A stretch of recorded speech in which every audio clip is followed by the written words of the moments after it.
ठिकाणी, पण हा भाग आहे. त्या भागाचं नाव आहे इस्कॉन. आम्ही पूर्वी येऊन गेलेलो आहे. एक 7 सिस्टर्सचा ब्लॉग पण मी केलेला होता याच्यावर. पण इस्कॉनमध्ये इतक्या गोष्टी आहेत बघण्यासारख्या की आता आम्ही तिकडे न जाता समुद्रकिनारी आहोत. ते आहे इस्कॉन शहर आणि या शहराला लागून असलेलं पियर दिसेल. त्या पियरनंतर अजून आपण पूर्वीकडे बघितलं ते दिसत नाही आहे, पण तिकडे फ्रान्स आणि म्हणजे आजच्या ट्रिपमध्ये आम्ही पिंचीबेड नावाच्या ठिकाणी जाणार आहोत. तिथे जर आकाश निरभ्र आणि क्लिअर असेल तर फ्रान्सचा किनारा दिसतो. लाटा वाढायला लागल्यास दिवस आमचा परफेक्ट आहे असं मला वाटतं, कारण जशी हवी तशी मला मला असं वाटतं की या उन्हाच्या इस्कॉनची खासियत मला ही सांगावीशी वाटते की इथे सगळं बघायला मिळतं. जंगल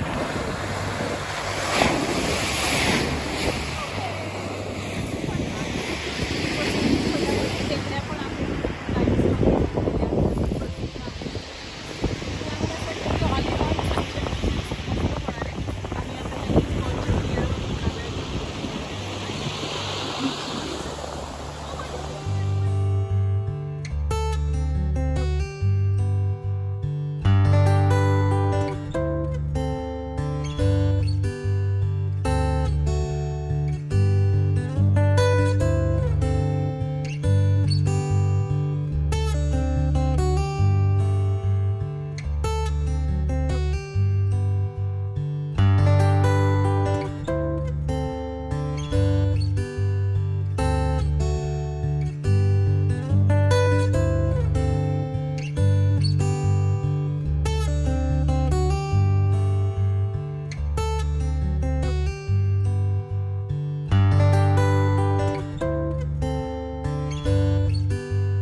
जायला आम्ही निघालो आणि रस्त्यामध्ये इथे थांबलो आहोत, कारण मी थकले आणि समोरचं दृश्य इतकं सुंदर आहे. जवळजवळ 150 मीटर चढून वर आलो आहे. इथे खाली दिसत असेल उतार, त्याच्यावरून लक्षात येत असेल, आणि कदाचित अजून एवढंच वर चढायचं आहे.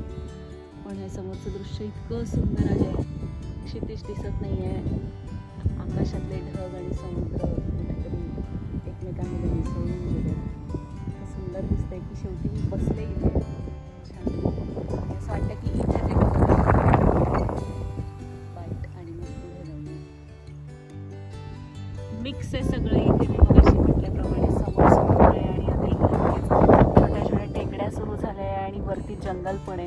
तिथेच आम्ही जायचा आता आमचा प्लॅन आहे.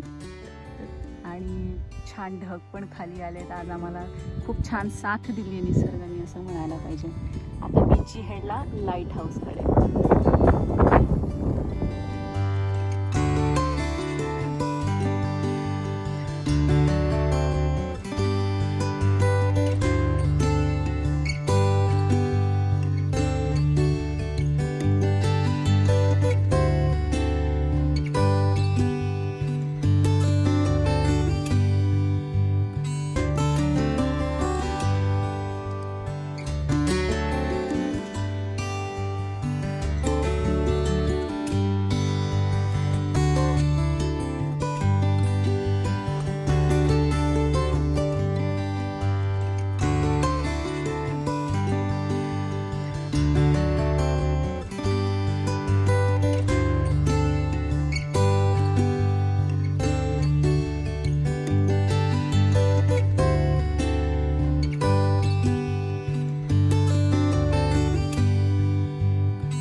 बीची हेडला जाताना रस्त्यामध्ये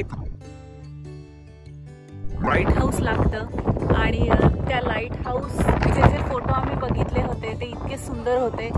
मागच्या 1 तासापासून आम्ही फोटो काढायचा प्रयत्न करतोय, पण इतकं धुकं होतं आणि इतका सोसाट्याचा वारा होता की आम्ही शेवटी नाच सोडून दिला आणि पुढे चालायला लागलो. या पॉईंटला आलो तर हवा थोडीशी आता उघडलेली आहे आणि आम्हाला लाईट हाऊसचं दर्शन झालेलं आहे. किती सुंदर दिसतंय ना हे.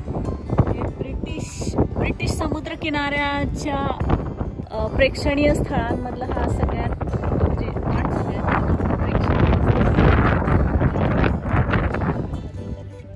1902 सालापासून हे लाईट हाऊस समुद्राच्या बोटींना मार्ग दाखवत आहे. तर हा समुद्र इथला थोडासा काय म्हणतात त्याला अवखळ नाही म्हणता येणार, पण थोडासा रॉकी असल्यामुळे अनेक गलबतं आणि बोटी खडकांवर आपटून फुटायच्या. तसं होऊ नये म्हणून त्यांनी ते लाईट हाऊस बांधलं आणि जवळजवळ 42 वर्षांपूर्वी ते लाईट हाऊस ऑटोमॅटिक झालेलं आहे. ते अजूनही कार्यरत आहे. आमच्या मागे आम्हाला अजून एक लाईट हाऊस दिसतंय, पण आता ते काम करत नाही. ते आता हॉटेल झालेलं आहे. तिथे तुम्ही रूम बुक करू शकता आणि लाईट हाऊसमध्ये राहण्याचा अनुभव घेऊ शकता. आणि या समुद्राच्या बाजूला हे एक सुंदर पठार पण आहे. मागे आम्ही येऊन गेलो होतो याच्याच दुसऱ्या भागामध्ये, पण हे पण तेवढंच छान आहे.